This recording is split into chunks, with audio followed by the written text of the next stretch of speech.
Hello friends, मेरी आज की कहानी है कब्रिस्तान। बहादुरगढ़ गांव का कब्रिस्तान बहुत ही डरावना था।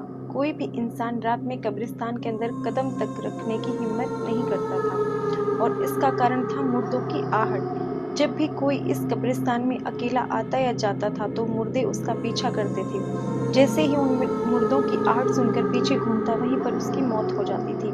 बहादुरगढ़ गांव के लोग तो कई कहानियां सुनाते थे।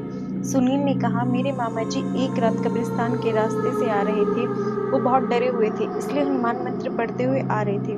उन्हें कब्रिस्तान के भूतों के बारे में पता था। उन्हें मुर्दों की आहट सुनाई देने लगी तो वो सीधे सामने देखकर चलने लगे और फिर उन्हें मामी की आवाज सुनाई दी। मामी की आवाज सुनते ही वो मुड़कर पीछे देखने लगे, फिर मुर्दे घसीटकर उन्हें कब्र में ले आए। मनीषा, तुझे ये सब कैसे पता चला? सुनील ने कहा, क्योंकि अगली सुबह तक मेरे मामा जी जिंदा थे। उन्होंने यह सब मेरे पिताजी को बताया था और पिताजी ने मुझे। मनीषा, फिर तो वह कब्रिस्तान बहुत ही खतरनाक है। शाम, ऐसा कैसे हो सकता है? सुना है बूढ़ा महेश उस कब्रिस्तान का सालों से ख्याल रखता है।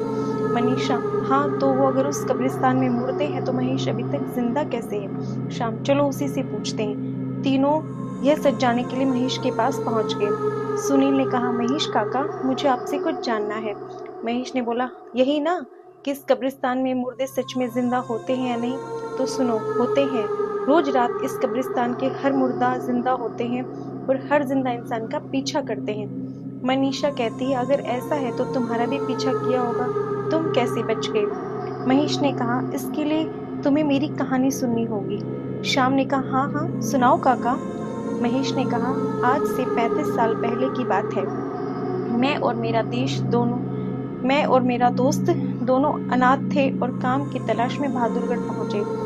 यहाँ हम इस कदर फादर एंथोनी से मिले और फादर से बोले, फादर, हम दोनों यहाँ काम की तलाश में भटक रहे हैं, क्या आपके पास हमारे लिए कोई काम है?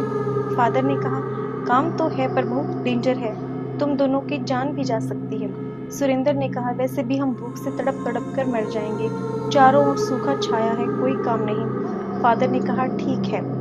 फादर एंथोनी हमें कब्रिस्तान में ले गए और बोले, ये बहुत ही पुराना कब्रिस्तान है, यहाँ अंग्रेजों की कब्र है, तुम्हें इस कब्रिस्तान की रखवाली करनी है। सुरेंद्र ने कहा, भला इस कब्रिस्तान को रखवाली की क्या जरूरत? फादर ने कहा, कब्रिस्तान की रखवाली की जरूरत नहीं, पर तुम्हें यहाँ आने से लोगों को रोकना होगा, तुम्हें लोगों की रक्षा करनी होगी। महेश, पर कैसे? फादर ने कहा, इन मुर्दों से। ये मुर्दे हर रात अंधेरे में जिंदा हो जाते हैं और जिंदा इंसानों का पीछा करते हैं। जो भी इनकी आवाज सुनकर पीछे मुड़ता है, उनका अंत निश्चित है। सुरेंद्र ने कहा,